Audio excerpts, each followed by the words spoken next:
Looking at both the XML2 and the MT-G2 versions. Alright, so here we have both versions of the SX25L3. I've got the MT-G2 version outside of the packaging with batteries and the rear switch already on it. This is the XML2 version. I'm going to go and open it up and show you what everything that you get with it. So this is the kit version. I've got the kit versions of both of these, and I'll tell you what you get with the kit and the non-kit version. User manual, always worth the read. A bunch of good information in there. There's a ton of options and programmable features and stuff like that that you have on these. Super simple interface, but if you want it to be advanced, it can be advanced. So the other stuff that you get in here, you've got these tubes right here, and what these are if you want to use CR123 batteries, you can slide a couple of them in there, help keep the CR123s from rattling around in the battery tube. Totally optional, they're not required, you don't have to use them with 123s, just a good option. You can also use them as battery carriers if you want to use them for that. Spare O-ring, lanyard if you want to use that. And the other stuff that you have in here. So again, this is the kit version. So the kit version comes with a rear switch. And this right here is the reason that I tell everybody to get the kit version, because it's super useful, makes it really easy to find the switch at night, you know, to activate the light, turn it on, turn it off. So this reason, or this right here is reason enough to get the kit version. Go ahead and pull this out. You can see it comes with a nice bag to protect it. Another thing that comes with the kit version is this stainless steel bezel. So the other one just comes with a regular smooth bezel, smooth aluminum. The reason that this comes with the stainless steel one is because you can remove this, and this is how the filters that come with the kit attach to that. So keep that in mind. Of the stuff that you see here, the non-kit version does not come with the rear switch. It does not come with the stainless steel bezel. And it also doesn't have the extra connection necessary to make this switch work. Okay, so here's a closer look at the two models. So here's the XML2, here's the MT-G2. You can see I've been using the MT-G2 a decent amount. It's been dropped by my toddler daughter many, many times, and it's still in pretty good condition in spite of that. So this thing does hold up pretty well, and I've already got the rear switch attached to the MT-G2 version.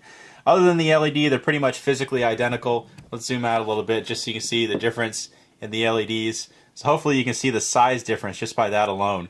You also have a lightly orange-pilled reflector on the MT-G2 version, but a much, much larger LED in terms of just the size of the LED.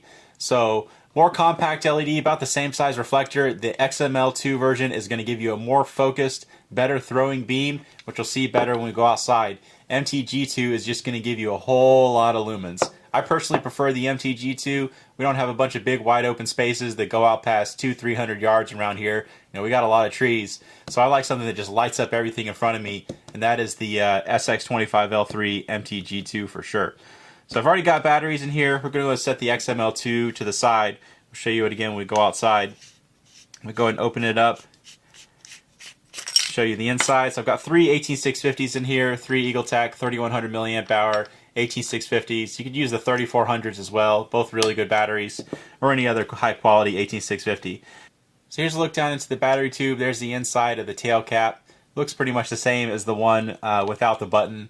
You got the contacts, and this thing actually rotates around. So you align this with the holes in there just to make sure it lines up properly, and it'll rotate as you screw it on. Just go ahead and put the batteries in there. Just make sure you observe the correct polarity. A couple of them will go down, the other one will go up. But it's labeled on the inside of this, and it's pretty obvious. The one with the spring goes negative down, the other two go positive down. So take those two prongs, just line it up,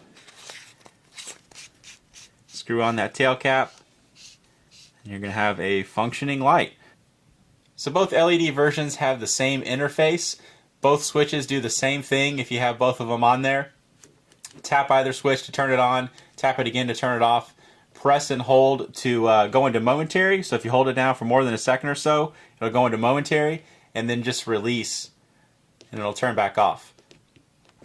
You also have some different outputs. So if you have it turned on, when you have it all the way tightened, it's going to be the max output, and then you loosen to cycle through your other outputs. So you kind of grab, and this is the part right here where you loosen just to cycle through your four different outputs. So the lowest one is pretty low. Fantastic battery life on that. You get a whole bunch